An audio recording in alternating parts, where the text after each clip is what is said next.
Hello guys, welcome to முருகனும் நானும் TNPSC channel. நான் ஒரு டிஎன்பிசி லவர், டிஎன்பிசி ஆஸ்பரண்ட். நீங்களும் என்ன மாதிரியே முருகன் லவராக இருந்து டிஎன்பிசிக்கு ட்ரை பண்ணிகிட்ருக்கீங்களா? இந்த சேனல் உங்களுக்காக தான். லைக் பண்ணிவிட்டு சப்ஸ்கிரைப் பண்ணிவிட்டு என்னோட இந்த ஜேர்னியில் ஜாயின் பண்ணிக்கோங்க. சரி வாங்க, let's talk about TNPSC 2026 exam பற்றி நம்ம பேசலாம். ஸோ ஓகே, நமக்கு இந்த 2023லேருந்து கண்டினியூவாக நமக்கு எக்ஸாம்ஸ் வந்துட்டுருக்கு. பட் இந்த வட்டம் நம்மளுக்கு வந்திருக்கிற எக்ஸாம்ஸ் கேப் தான் கொஞ்சம் நமக்கு ஜாஸ்தியாக இருந்திருக்கும். ஸோ டிஎன்பிசிக்கு house wife, working aspirants and freshers, beginners, சோலோ வந்து வெரைட்டி ஆஃப் கேட்டகரிஸில் நம்ம எல்லாம் படிச்சுட்ருக்கோம். ஸோ எல்லாருக்குமே இந்த 365 டேஸ் அப்படின்னு 2026 ஃபுல்லாகவுமே எக்ஸாம் இயர் மட்டும்தான். ஸோ இந்த 365 டேஸை நம்ம கரெக்டாக வந்து யூட்டிலைஸ் பண்ணிட்டோம் அப்படின்னா நமக்கு 2027 ரொம்ப ஹாப்பியஸ்ட் இயராக இருக்கும். நம்ம லைஃப் த்ரூ அவுட்டாகவே எல்லா பிளெஸ்ஸிங்ஸுமே நமக்கு கிடச்சி கரெக்டாக இருப்போம். ஸோ 365 டேஸ்மே நமக்கு சில செல்ஃப் டிசிப்ளின், சில ஹேபிட்ஸ் எல்லாமே எல்லாரும் மாதிரி இருக்கக்கூட நம்ம அந்த கேட்டகரியிலேருந்து அந்த நம்மளோட பயணங்கள் தனி இல்லையா? ஸோ என்னென்ன ஹேபிட் என்னென்னலாம் பண்ணணும் அப்படின்றதுல இந்த இனிமே 2025 கம்ப்ளீட் ஆகிறதுக்கு நான் 5 டேஸ் கிட்ட இருக்குது. ஸோ இந்த நீங்கள் ஒரு 4 டேஸ் அதை ப்ராக்டிஸ் பண்ணால் மட்டும்தான் ஜான் 1லேருந்து நீங்கள் அதை கரெக்டாக ஃபாலோ பண்ணவே முடியும். ஸோ ஒரு 7 ஹவர்ஸ் படிக்கணும் பிளான் பண்ணியிருந்தீங்க அப்படின்னா அந்த 5 டேஸுமே 7 ஹவர்ஸ் படித்து நீங்கள் ப்ராக்டிஸ் பண்ணியிருக்கணும். ஸோ எந்தெந்த ஹேபிட்லாம் எப்போ வந்து டைம் நமக்கு சேவ் ஆகும், இந்த டைம் படித்தா நமக்கு கரெக்டாக இருக்குது, இது கரெக்டாக இருக்குது, இப்போ வந்து நமக்கு ஃப்ரெஷ்ஷாக இருக்குது படிக்கிறதுக்கு அப்படின்லாம் அந்த ட்ரையல் மெத்தடாக அந்த 6 டேஸை வந்து நீங்கள் யூட்டிலைஸ் பண்ணிக்கோங்க. ஏன்னா டே 1லேருந்து ஒரு டே கூட சீட் டேவாக இருக்கக்கூடாது, ஓகேவா? ஏன்னா நம்ம இருக்கிறது காம்படிஷன் ஃபீல்டில். காம்படிஷனில் ஓகே ஓரளவு அந்த மாதிரி ஒர்க்குக்கெலாம் இங்கே இடமே இல்லை. ஸோ எல்லாருமே பயங்கர அவங்களோட ஃபுல் எஃபர்ட்டை போட்டுட்ருக்காங்க. போட்டவங்களுக்கு தான் போஸ்டிங் கிடைக்குது. ஸோ அதனால் நம்ம இந்த 365 டேஸ்மே நம்மளோட டிசம்பர் 20 அந்த எக்ஸாம்ஸ் வர டே 1 ஜான்வரி 2026லேருந்து டிசம்பர் 20 வேறு நம்ம ஜோஷாக 1 மந்த் வேஸ்ட் பண்ணிட்டோன்னா கூட நம்ம இந்த ஜேர்னியை ஸ்டாப் பண்ணிடணும். ஏன்னா காம்படிஷன் அவ்வளோ ஹெவியாக இருக்குது. நம்மளோட ஃபர்ஸ்ட் ட்ரையல் மெத்தடாகவே குரூப் 2 தான் நான் எடுத்துக்கணும். குரூப் 2 ப்ரிலிம்ஸ் நம்ம அட்டன் பண்ணும்போது நம்மளோட டார்கெட் வந்து தமிழில் 85 கம்ப்ளீட் பண்ண முடியுதா, 20 மேக்ஸில் போட முடியுதா, ஒரு 55 அப்படின்றது அளவுக்கு ஜிஎஸ்சில் ஸ்கோர் பண்ண முடியுதா, அந்த அளவுக்கு நம்ம வந்து ஸ்டாண்டர்டாக ப்ரிப்பேர் பண்ணணும். ஸோ நம்ம எல்லாமே ஹியூமன்ஸ் தான், நமக்கு டிஸ்ட்ராக்ஷன் இருக்கும். ஃபேமிலியில் படிப்பு மட்டுமே எல்லாருக்குமே இருக்காது, ஹவுஸ் ஒய்ஃபாக இருப்பீங்க. ஸோ இனிமேல் வந்து சம்மர் வரப்போகுது. ஸோ அந்த டைம்லலாம் கிட்ஸை வச்சுட்டு படிக்கிறதுக்கு ரொம்ப கஷ்டமாக இருக்கும். ஸோ இந்த சம்மர் வரப்போகுது, ஹவுஸ் ஒய்ஃபாக இருந்தால் அந்த ஃபர்ஸ்ட் 3 மந்த்ஸை வந்து நல்லா கொஞ்சம் எக்ஸ்ட்ரா டைம் போட்டு படிச்சுக்கோங்க. ஸோ எந்த மாதிரி உங்களோட லைஃப் சுச்சுவேஷன் இருக்கோ அதுக்கேற்ற மாதிரி டைமை அலாக்கேட் பண்ணிவிட்டு நீங்கள் எதை முன்னாடி கொடுக்கணும் பின்னாடி கொடுக்கணும் அப்படின்றதெல்லாம் நீங்கள் அலாட் பண்ணி வச்சுட்டு ஸோ இப்படி தான் என்னோடய ஜேர்னி இருக்க போகுது. ஸோ 2023-24 எல்லாருக்குமே வந்து ஸோ வந்து நமக்கு ஒவ்வொரு ப்ரியாரிட்டியாக வந்து நமக்கு ஃபேமிலி ஒர்க்ஸ் எல்லாம் முடிச்சுட்டு நம்ம வந்து இருக்கிற டைமில் நம்ம படித்து எக்ஸாம்ஸ் வந்து பண்ணியிருப்போம். ஸோ 2026 எல்லாத்தையுமே தள்ளி வச்சுருங்க. ஸோ ஃபஸ்ட்டு ப்ரியாரிட்டியில் உங்களுக்கு கொடுங்க. ஸோ அதுக்கப்புறம் உங்களை ஃபில் பண்ண பிறகு தான் ஃபேமிலி அப்படின்ற அளவுக்கு நீங்கள் ட்ரெயின் ஆயிக்கணும். அப்போ மட்டும்தான் போஸ்டிங் எடுத்து 1 இயரில் கம்ப்ளீட் பண்ணிவிட்டு இந்த ஜேர்னியிலேருந்து நம்ம வந்து ஒர்க்கிங் ஆஸ்பிரண்ட்லேருந்து கவர்மெண்ட் சர்வெண்ட்டாக நம்மளால் வந்து மாற முடியும். ஸோ கண்டினியூவாக நம்ம போயிட்டு இருந்தோம் அப்படின்னாலுமே இந்த ஜேர்னியை வந்து நம்மளுக்கு வந்து இந்த வட்டம் படிக்கிறது எவ்வளோ கஷ்டம், நம்ம ஆழமாக படிக்கிறது, அதை இன்னொரு வாட்டி ரீஸ்டார்ட் பண்ணுறது ரொம்ப கஷ்டம். அதெல்லாம் நீங்கள் யோசிச்சு, ஏன்னா நீங்கள் பயப்படாதீங்க. பயந்தோம் அப்படின்னா எந்த இடத்துக்கு எதுக்காக நம்ம பயப்படுறோமோ அங்கேருந்து தான் நம்மளோட க்ரோத் ஸ்டார்ட் ஆகுது, ஓகேவா? ஸோ வந்து நமக்கு பிளான் பண்ணிக்கோங்க. ஸோ எல்லாருமே முடியும் அப்படின்னு நினச்சி மட்டும்தான் ட்ரை பண்ணிகிட்ருக்காங்க. ஸோ வந்து நம்மளோட பாதையை வந்து ஹார்ட் ஒர்க் இல்லாமல் ஸ்மார்ட்டாக எங்கே என்ன பண்ணுறாங்க, கிளியர் பண்ணுற ஆஸ்பிரண்ட்லாம் என்ன பண்ணுறாங்க, ஸோ பெரிய கோச்சிங் சென்டர் போகணும், நம்ம வீட்டில் இருந்து படிக்கிறோம் அப்படின்றத தாட்ஸ்லாம் வச்சுக்கக்கூடாது. ஸோ கிளியராக நீங்கள் ஒரு 1 ஹவர் ஒரு 5 டேஸ் கூட எடுத்துக்கோங்க. ஸோ நான் தமிழுக்கு இப்படி பண்ண போகிறேன், மேக்ஸ்க்கு இந்த மாதிரி ஃபாலோ பண்ண போகிறேன், ஜிஎஸ்க்கு இந்த மாதிரி ஃபாலோ பண்ண போகிறேன், சிஏக்கு இந்த மாதிரி எடுக்க போகிறேன், ஏன் போன தடவை மார்க் போச்சு, ஸோ எந்த ஏரியாவில் நான் கவர் பண்ணணும், நான் ஃபாஸ்ட்டாக பண்ணிட்டு வரணும், என்னோடய மார்க் ஸ்கோரிங் ஏரியாவுக்குன்னு தனியாக ஒரு 3 ஹவர்ஸ் ஒதுக்கணும், அதை டே 1லேருந்து ப்ராக்டிஸ் பண்ணிட்டு வரணும். ஸோ இந்த மாதிரியெல்லாம் நீங்கள் உங்களுக்குன்னு ஒரு பிளான், ஸ்மார்ட் பிளான் போட்டு அதை வந்து ஃபாலோ பண்ணிக்கோங்க. இந்த சேனல் எதுக்காக அப்படின்னா ரிவிஷன் சேனலாக நீங்கள் யூட்டிலைஸ் பண்ணிக்கோங்க. ஸோ நம்ம எப்பயுமே வந்து கண்டினியூவாக டெய்லி படிக்கணும் அப்படின்னமோ கண்டிப்பாக நம்மளால் படிக்க முடியாது தான். ஸோ நம்ம வந்து 21 டேஸாக சேலஞ்ச் எடுத்துக்கலாம். அதுக்கப்புறம் ஒரு 2 டேஸ் வந்து ஃப்ரீ. நமக்கு என்ன பிடிக்குமோ நம்மளோட ஹாபி இந்த மாதிரி எல்லாம் வந்து அதுக்கெல்லாம் வீட்டு ஹவுஸ் ஹோல்டு ஒர்க் எதுவாக இருந்தாலும் அந்த 2 டேஸில் வந்து ஒதுக்கிக்கலாம். ஸோ ஃபஸ்ட்டு 21 டேஸ் வந்து டே 1லேருந்து ஜான்வரியிலேருந்து 21 டேஸ் வந்து சேலஞ்ச் எடுத்துக்கணும். ஸோ எடுத்துட்டோம் அப்படின்னா டே 1 to 21 டே சேலஞ்சுக்கு நம்ம வந்து நான் போர்ஷன்ஸ் வந்து கவர் பண்ண போகிறேன்.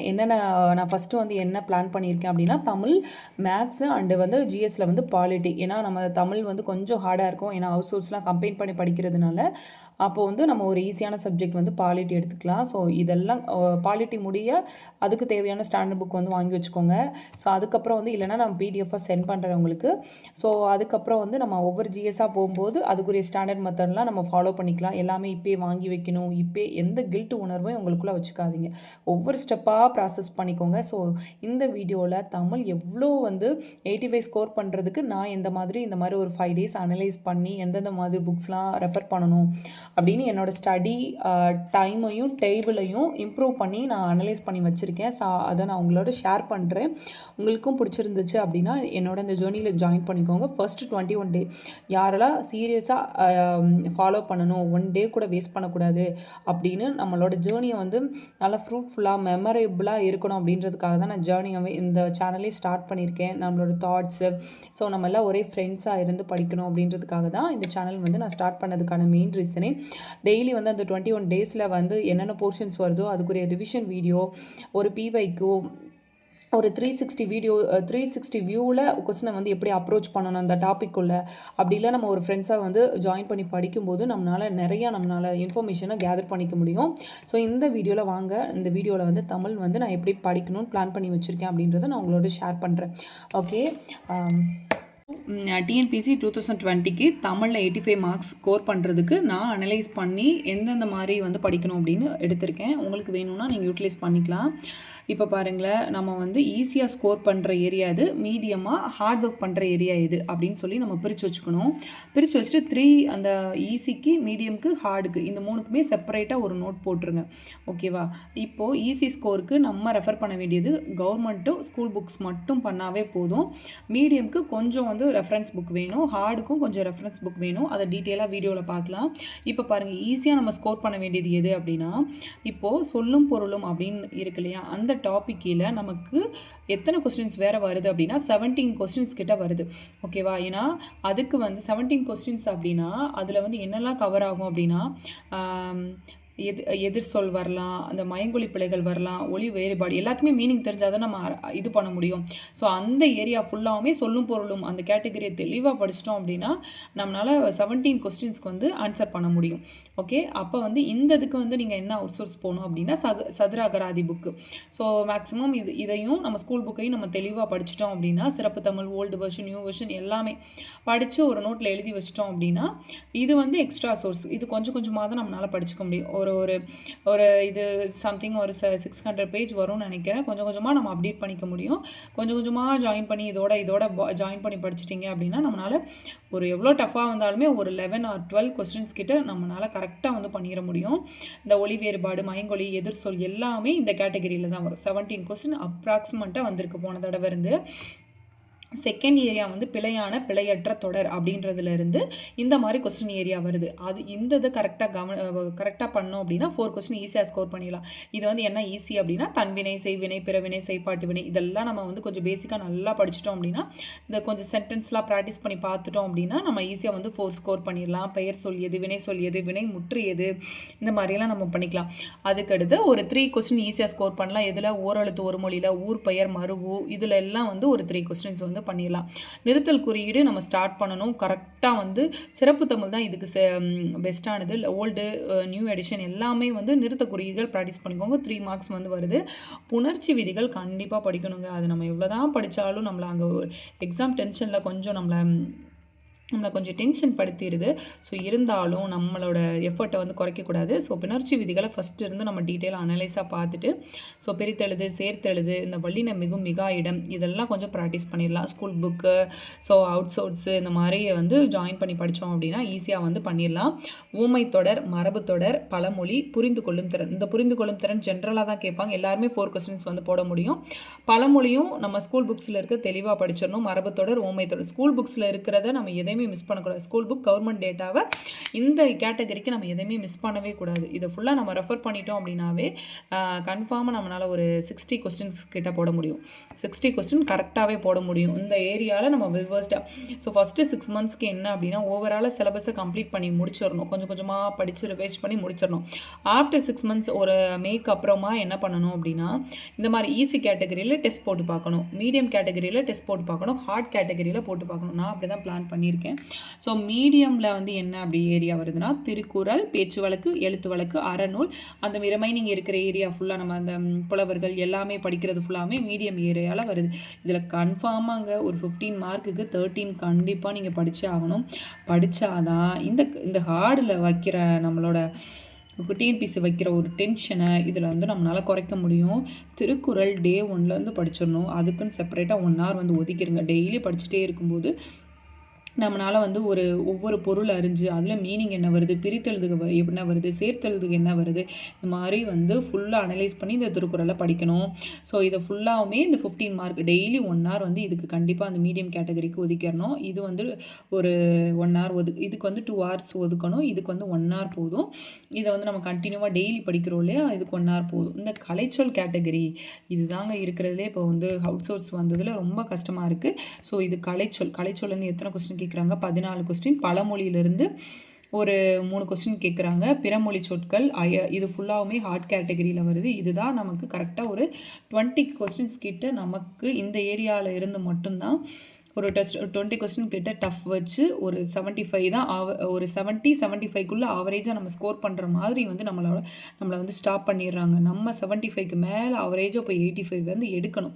85ஆவது வந்து இப்போ எடுக்கணும். ஸோ எவ்வளோ டஃபஸ்ட்டாக இருந்தாலுமே அந்த அளவுக்கு நம்ம ப்ராக்டிஸ் பண்ணணும்.